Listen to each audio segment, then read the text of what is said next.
কষ্ট হলেও বৃষ্টির মধ্যে ডালের বড়া খুবই ভালো লাগে।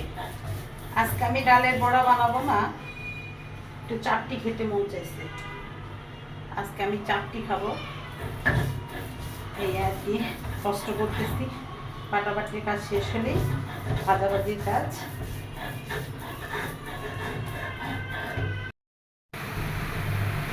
এই তো হয়ে গেল আমার একটা চাপটি।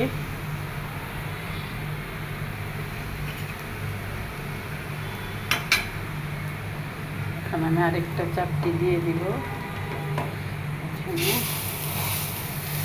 আমাকে একাই করতে হচ্ছে ভিডিওটা, বাসায় কেউ নেই।